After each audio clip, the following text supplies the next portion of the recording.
할렐루야. 자, 오늘은 누가복음 10장 말씀을 가지고 추수할 일꾼들이라는 제목으로 함께 말씀을 보도록 하겠습니다. 자, 오늘 본문은 12명의 사도, 예수님의 제자들이죠. 12명의 사도를 파송하신 데 이어서 70명의 제자들을 파송하시는 그런 장면입니다. 12제자가 이스라엘의 12지파를 상징한다는 거 우리가 다 잘 알죠. 그렇다면 70명, 70명은 이방 민족의 수장이기 때문에 이 70명, 70명은 열방을 상징한다라는 것을 또한 우리는 알아야 합니다. 그런데 이들을 어떻게 보내셨는고 하니 둘씩 짝을 지워서 전도 현장으로 보내셨다라는 것이죠. 우리가 아는 대로 요한계시록에 보면 14만 4천 명의 하나님의 종들 있죠. 이 14만 4천 하나님의 종들 또한 둘씩 짝을 지어서 사역의 현장으로 보내셨어요. 그래서 우리는 이들을 또 다른 말로 뭐라고 얘기하냐면 두 증인이다, 이렇게 얘기를 하는 거예요. 그러니까 그렇게 따지면 12명의 사도나 70명의 제자들도 이미 두 증인이라고도 할 수 있겠죠. 그런데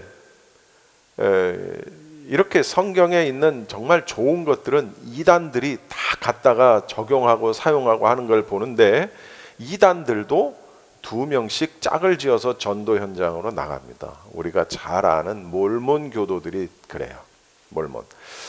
제가 한국에서도 봤고 물론 미국에서도 봤습니다. 이런 복장 한 사람, 하얀 와이셔츠에다가 아주 정갈한 넥타이를 탁 매고 깔끔한 모습으로 지나가는 사람을 보신 적이 있나요? 가방 하나 탁 들고, 그리고 만나는 사람한테 자기 교리를 전파합니다.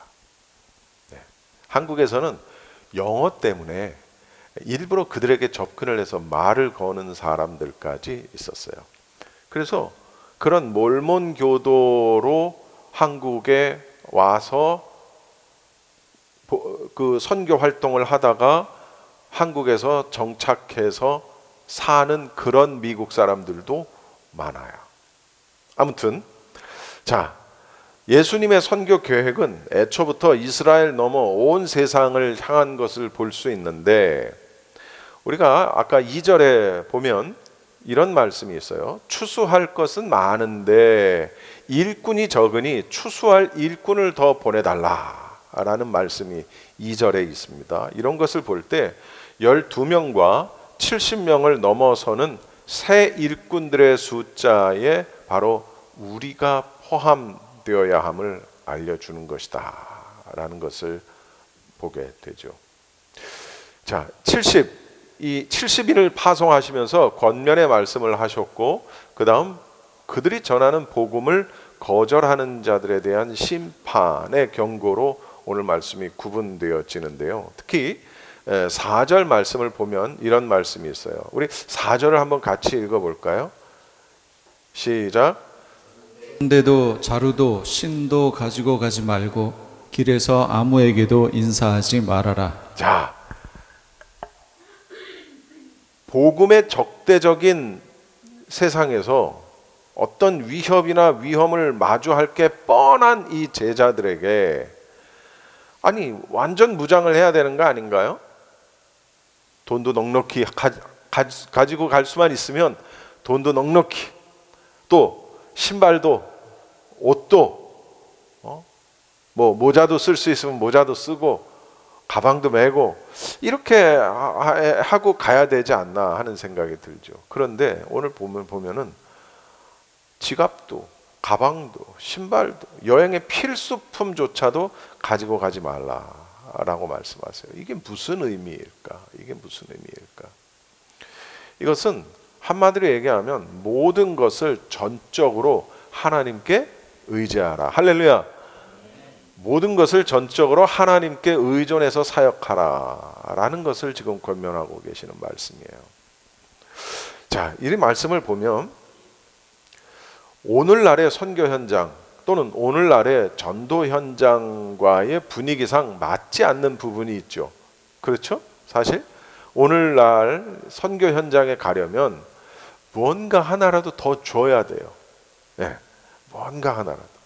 그렇기 때문에 어떤 선교 현장, 전도 현장 갈 때 뭔가 바리바리 짊어 싸가지고 가게 되는 거예요. 가난한 자들을 위한 맞춤 선교 있죠. 또 몸이 아픈 사람들을 위한 맞춤형 선교 있죠. 뭐 교육 선교, 스포츠 선교, 예술 선교, 뭐 이러한 여러 가지 명목으로 거기에 맞는 것을 준비해 가지고 갑니다. 그러나 자칫 우리가 이런 것들만을 의지하고 하나님의 능력과 은혜를 의지하지 않는다면 어떻게 될까요? 오늘 본문에 보면 심지어 길에서 만나는 사람에게 인사조차도 하지 말래요. 참 예수님 너무해. 아니 뭐 인사까지 뭐 이것저것 들러매고 가지 말라는 것까지는 이해하겠는데 뭘 인사까지 하지 말라고 그러시나.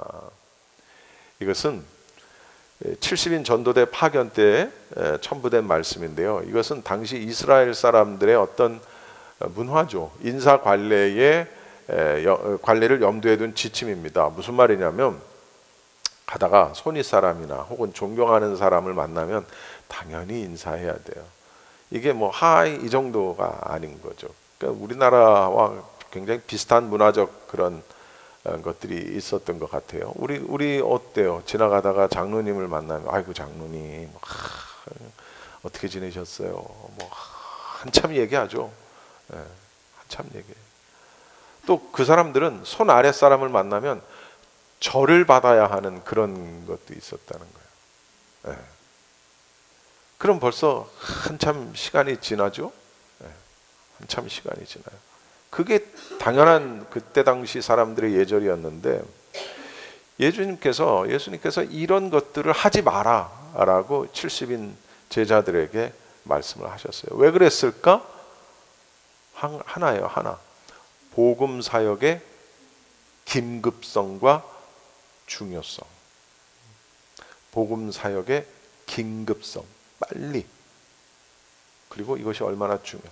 인사 나누고 서로 잡담하고 그럴 시간이 없다라는 걸 지금 말하는 거예요. 여러분 다시 말해서 이 70명의 제자들은 보냄을 받은 자로서 자신들의 임무를 다 완수할 때까지 어떠한 가치에 의해서도 방해를 받으면 안 되겠다라는 걸 지금 이야기하는 겁니다.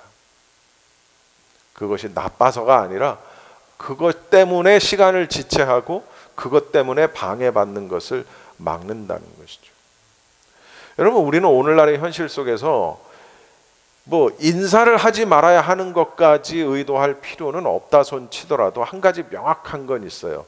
똑같은 건 있어요. 뭐냐면 복음 사역의 긴급성과 중요성만큼은 어느 때보다도 확실한 것 같아요. 여러분 가족을 위한 복음 사역, 또 친족과 친구, 지인들을 향한 긴급하고도 중요한 복음 사역은 지금 우리가 감당해야 할 때라는 것이죠. 5절 6절인데요. 5절 읽을게요. 6절 읽으세요. 어느 집에 들어가든지 먼저 이 집에 평화가 있기를 빕니다 하고 말하여라. 거기에 평화를 바라는 사람이 있으면 너희가 비는 평화가 그 사람에게 내릴 것이요 그렇지 않으면 그 평화가 너희에게 되돌아올 것이다.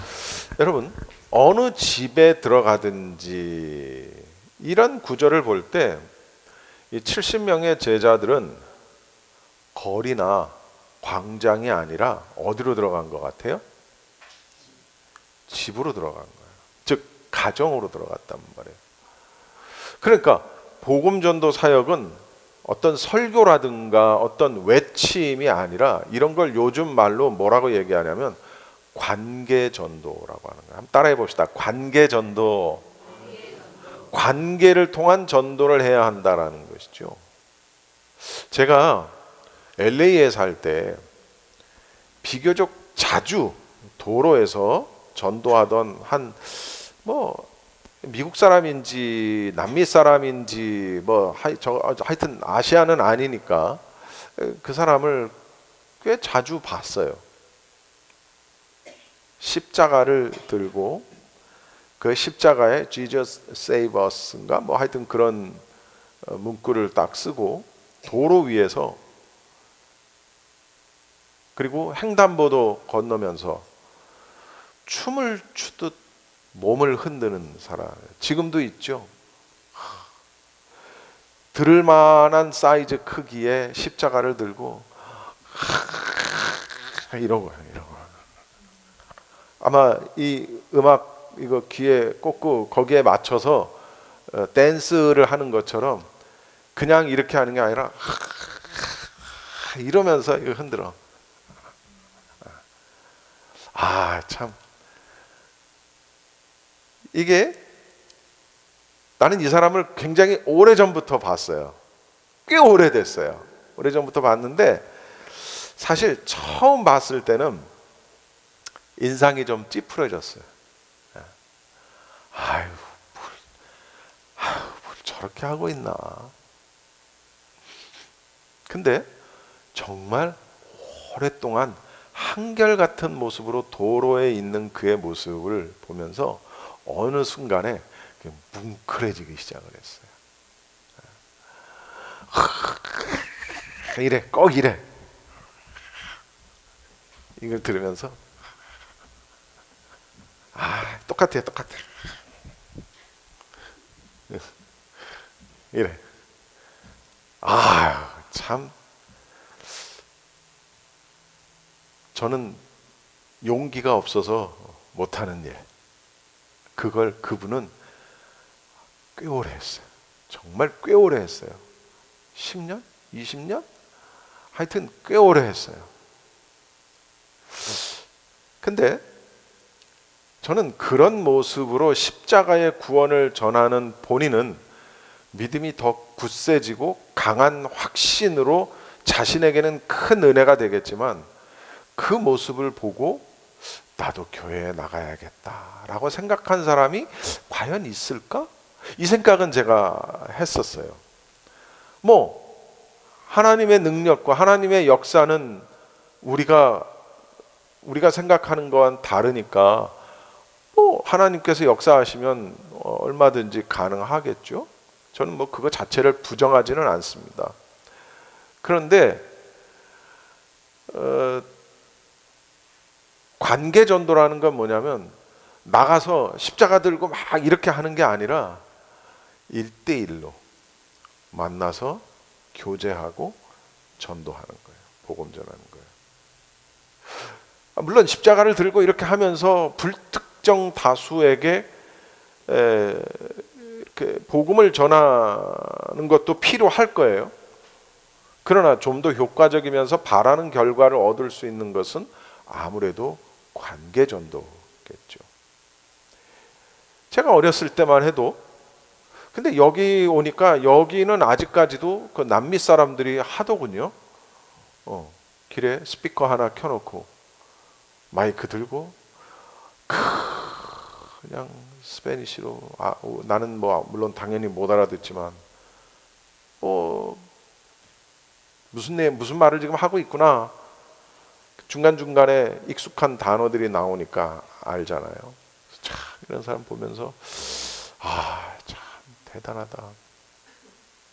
나도 저렇게 한번 해볼까 생각했는데 한국 사람들은 걸어 다니는 사람이 없어. 네.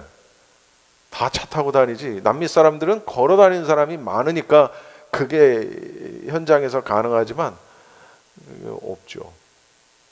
참 저는 존중합니다. 대단하다.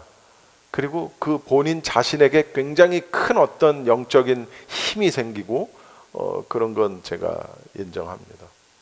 그런데 아까도 얘기했지만 좀 더 효과적이면서 어떤 바라는 결과를 얻을 수 있는 것은 아무래도 관계 전도다. 몸이 아픈 사람이면 가서 병 낫기를 위해서 기도해주고, 어떤 식으로든 어려움을 겪는 사람이면 그의 회복을 위해서 함께 기도해주는, 계속해서 인내로. 그러면서 오늘 성경에 무엇을 전하라고 말씀이 나오냐면 하나님의 나라가 가까이 왔다. 전하라 라고 말씀하시고, 하나님의 나라가 가까이 왔다. 물론 복음 전도자들을 통한 예수 그리스도의 평안을 믿음으로 수납하는 자들이 있어요. 즉 복음을 받아들이는 자들이 있는가 하면, 전하는 복음을 받아들이지 않는 자들이 사실 더 많아요. 그러나 실망하지 말라는 거예요. 여러분, 내가 다 할 수 없어요. 내 자식이라고 해서, 내 남편, 내 아내, 내 가족이라고 해서 나의 말에 즉각 반응하지 않아요. 그건 내가 할 수 있는 게 아니에요. 내가 할 수 있는 게 아니에요. 우리는 그냥 전하기만 하면 되는 거예요. 내가 뭐 어떻게 할 수 없어요. 그러나 복음을 전했는데 그 복음을 거부하면 그 결과에 대한 책임은 스스로가 져야 되는 거예요. 그건 뭐 어떻게 할 수가 없는 거예요. 안타깝지만 할 수가 없는 거예요. 그러니까 특별히 가족에 대한 전도는 더더욱 절실하게 이루어져야 한다라는 것입니다. 그런데 여기에서 우리가 주목해야 할 점은 예수님께서 친히 가실 마을과 장소에 이들을 미리 보내셨다는 거예요. 1절 말씀이에요. 1절. 이 일이 있은 뒤에 주님께서는 다른 일흔 사람을 세우셔서 친히 가려고 하시는 모든 고을과 모든 곳으로 둘씩 앞서 보내시며, 여기 친히 가려고 하시는 모든 고을과 모든 곳으로. 자, 이게 무슨 얘기냐면 예수님께서 가실 곳에 미리 제자들을 보내셨다라는 거예요. 예수님이 가실 건데 미리 보내셨다라는 거예요. 그들이 복음의 말씀을 들고 가는 곳에 예수님께서 함께 하셨다라는 것을 뜻한다는 것이죠.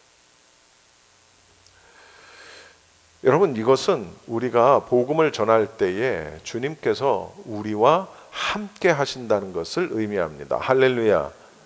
예. 가족이 됐든 뭐 거리에 지나가는 사람이 됐든 어떤 사람이 됐든 우리가 복음을 전할 때에 주님께서 우리와 함께 하신다. 그리고 우리가 복음을 전하는 대상이 있잖아요. 주님께서 우리를 먼저 보내셨다. 친히 오실 건데 먼저 보내셨다. 우리가 말씀을 가르치거나 전도할 때 듣는 자가 그 말씀을 받아들이면 우리가 전하는 복음의 말씀과 함께 주님께서 이루실 구원의 능력도 함께 전달된다라는 것입니다.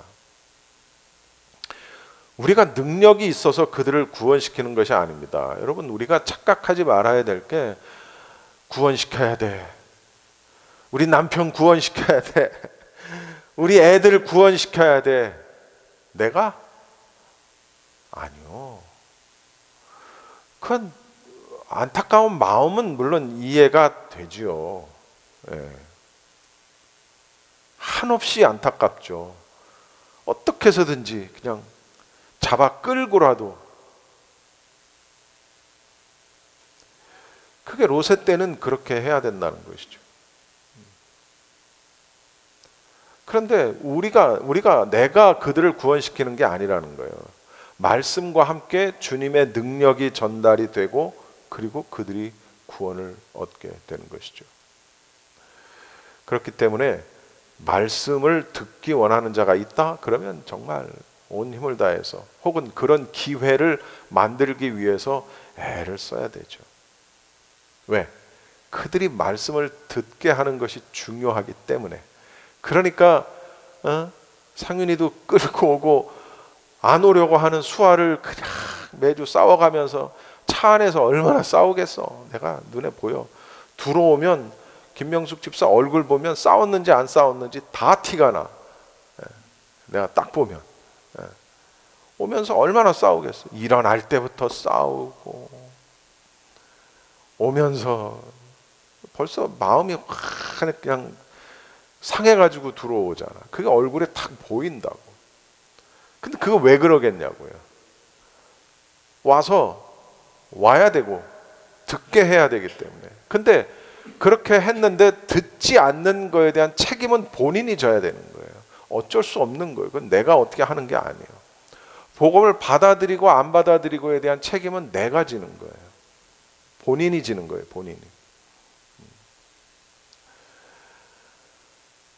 그렇기 때문에 주님은 제자들에게 영접하는 자나 그렇지 않은 자 모두에게 하나님 나라를 전파하라라고 말씀을 하시는 거예요. 무례대하거나 핍박하는 자에게도 친절히 복음을 전하라는 거예요. 3절 말씀에 보면 이런 말씀이 있어요. 3절 한번 읽어보실래요? 시작. 가거라, 내가 너희를 보내는 것이 양을 이리 가운데로 보내는 것과 같다. 가라. 내가 너희를 보내는 게 마치 양을 이리 가운데로 보내는 것과 같다. 여러분, 양을 이리, 늑대, 승냥이, 많죠. 곰. 여기다가 얘네들을 보내면 어떻게 될까요? 얘네들이 싸울 수 있을까요? 염소는 뿔이라도 있지. 그래서 죽더라도 한번 들이받아는 보고 죽겠지. 양은 앞도 잘 안 보여.